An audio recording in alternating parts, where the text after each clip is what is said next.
అమ్మ లేట్ అవుతుంది, క్యారెట్ తీసుకురావే. రే ఇదిగోరా, నేను నువ్వేం తినలేదని ఈరోజు నీకోసం గుడ్డు కూర చేశాను. తింటలే అమ్మా. ఏం చేస్తున్నాడేంటి? సార్, నా వైఫ్ ను ట్రాప్ చేయడానికి న్యూడ్ పిక్స్ పంపిస్తావా? ఏదో మంచివాడివని జాబ్ లో పెట్టుకుంటే ఇడియట్. నీ అంతు తెలుస్తాను, పోలీస్ కంప్లైంట్ ఇస్తాను. సార్ నేనెందుకు పంపిస్తాను సార్? ఇప్పుడే నేను డ్యూటీకి బయలుదేరుతున్నాను సార్. నేను ఏ ఫొటోస్ పంపించలేదు సార్. చూస్తారా నీ సంగతి ఏంటో చూస్తా. ఎవర్రా? ఏమైంది అలా ఉన్నావు? ఇదేడుస్తుంది. ఆగవే, ఎందుకు ఏడుస్తున్నావే? ఏమైంది? అమ్మా అది చెల్లి ఏమైందే? అన్నయ్య, అమ్మా నా ఫొటోస్ అన్ని నోట్ ఫొటోస్ గా మార్ఫ్ చేసి సోషల్ మీడియాలో అందరికి షేర్ చేస్తానని బెదిరిస్తున్నాడు. ఎవడ్రాడు?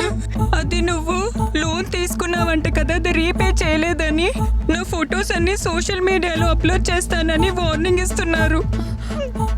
అవునరా, మీ మావయ్య కూడా ఫోన్ చేసి నువ్వు తీసుకున్న లోని వాణ్ణి కట్టమని గోల్ చేస్తున్నారంట, లేదంటే ఇంటికి వస్తామని బెదిరిస్తున్నారంట. నేను తీసుకున్నది 20,000 అమ్మా, కట్టింది 45,000. ఇంకా ఎంత కట్టాలంట? మరి ఏందిరా ఈ గొడవ?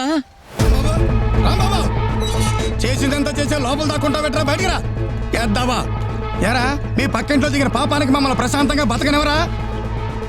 ఏమైందన్నయ్య? ఏమైందని నెమ్మదిగా అడుగుతా వింటమ్మా. మీ ఓడి ఎవరి దగ్గర లోన్ తీసుకున్నాడంట, అది కాస్త ఎగ్గొట్టాడంట. ఆ యదవులందరూ నాకు కాల్ చేసి నన్ను నా కుటుంబాన్ని బండబూతులు తిడుతున్నారు. అయినా పోయిపోయి వాళ్ళందరికీ నువ్వు నా నెంబర్ ఎందుకు ఇచ్చావురా? ఒక్క నిమిషం బాబాయ్, మా పక్కింటి నెంబర్లు మా బంధువుల నెంబర్లు మీకెలా వచ్చినాయిరా? యాప్ ఇన్స్టాల్ చేసినప్పుడే మొత్తం నీ అన్ని డీటెయిల్స్ వచ్చేసినాయి, అర్థమైందా? నీ ఫోటోస్ నీ వీడియోలు అన్ని వచ్చినాయి. రే తీసుకున్న దానికి అసలు దానికి మొత్తం వడ్డీ కట్టేశాను కదరా. కట్టిందే లేట్ ఫీజు, పెనాల్టీ దాని వడ్డీకే సరిపోయింది పైసలు. అసలు ఎవరా మీ అమ్మ మొగుడు కడతాడా? రే ఇదంతా మోసం రా, మీరంతా చీటర్స్ రా.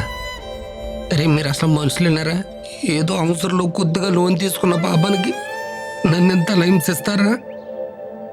ఇదంతా ముందే తెలిస్తే అసలు మీ దగ్గర నేను అప్పి తీసుకునేవాడిని కాదురా.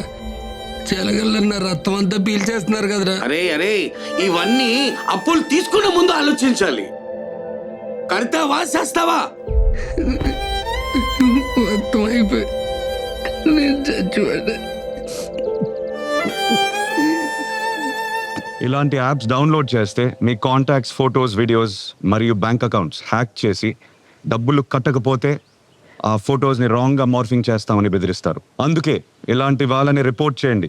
1930కి ఫోన్ చేయండి, లేదా మీ దగ్గరలో ఉన్న సైబర్ క్రైమ్ పోలీస్ స్టేషన్కి సంప్రదించండి. My dear friends, please be aware of cyber crimes. This is our social responsibility.